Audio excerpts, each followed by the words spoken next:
परसोड़ी, सालेभाटा, शिंदीपार और मुंडीपार के खेतों में खुर्शीपार बांध तक जाने वाली जर्जर नहर फुटने से किसानों की सैकड़ों हेक्टेयर जमीन पर लगाई गई फसल पानी में डूबकर बह गई, जिसमें पीड़ित किसानों ने तत्काल मुआवजे की मांग की है। भारी बारिश के कारण सालेभाटा जाने वाली नहर पूरी तरह भर गया है। पानी के दबाव से यह नहर फूट जाने के कारण इस नहर का पानी परसोड़ी, सालेभाटा, शिंदीपार और मुंडीपार परिसरों के खेतों में घुस गया और खेत में लगी फसल बहा ले गया और खेतों में लगी फसलें नष्ट हो गई।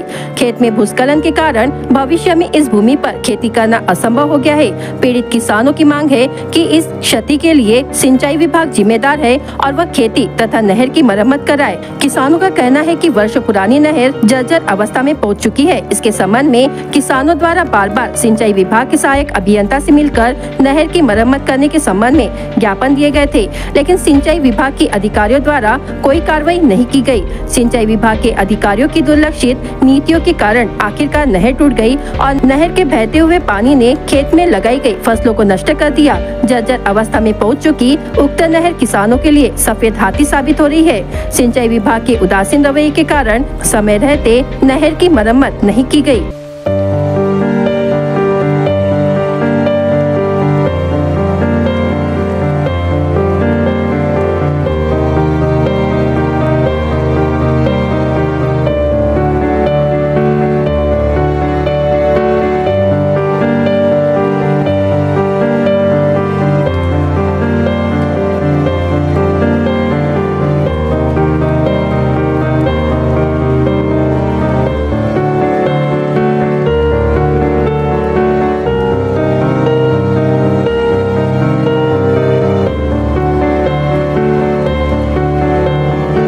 माझं नाव नूतन ठाकरे।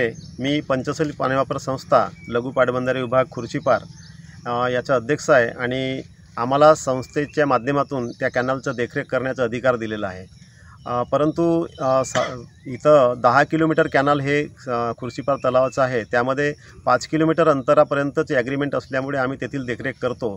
तरी पण मागील वर्षी ज्या ठिकाणी यावर्षी ज्या कॅनल फुटलेला आहे त्या ठिकाणी मागील वर्षी आम्ही 6 ट्रिप मुरुम घातलेलं होतं, परंतु यावर्षी कुठलीही माहिती न मिळाल्यामुळे आम्ही त्या ठिकाणी काही करू शकलो नाही आणि अतिवृष्टी झाल्यामुळे त्या ठिकाणी कॅनल अचानक फुटलं आणि त्या ठिकाणी बऱ्याचशा शेतकऱ्यांचा 10 ते 12 शेतकऱ्यांचा जवळपास 15 ते 20 हेक्टर जमिनीचं नुकसान झालेलं आहे आणि त्याचं सर्वे सालेभाटा येथील तलाठी मॅडमनी केलेलं आहे आणि ते शासनाकडे देखील त्यांनी पाठवलेलं आहे आणि जो काही नुकसान भरपाई त्यांना मिळेल त्यामध्ये आम्ही समाधान व्यक्त करतो आणि त्या संबंधानं अधिकारी लोक त्या ठिकाणी काल येऊन गेलेत संबंधित विभागाचे। त्यांनी देखील आश्वासन दिलं की त्या कामाचं आम्ही पूर्ण देखरेख करू आणि पुढील काळामध्ये ते आम्ही दुरुस्त करून देऊ अशी हमी दिली।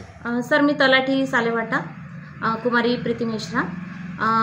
28 नंतर जो पाऊस आलेला आहे त्याच्यामुळे माझ्या सालेभाटा येथील जो नहराचा कालवा आहे, म्हणजे जो कालवा आहे तो थोडा फुटलेला आहे। त्याच्यामुळे जो प्रवाह येऊन राहिला आहे आणि तिथले जे लगतचे जे कास्तकार आहे 12 ते 13 जे लोक आहे त्यांचं नुकसान झालेलं आहे आणि आम्ही पंचनामे केलेले आहे आणि पंचनाम्याअंती आलेला आहे की 15 हेक्टर नुकसान दिसत आहे।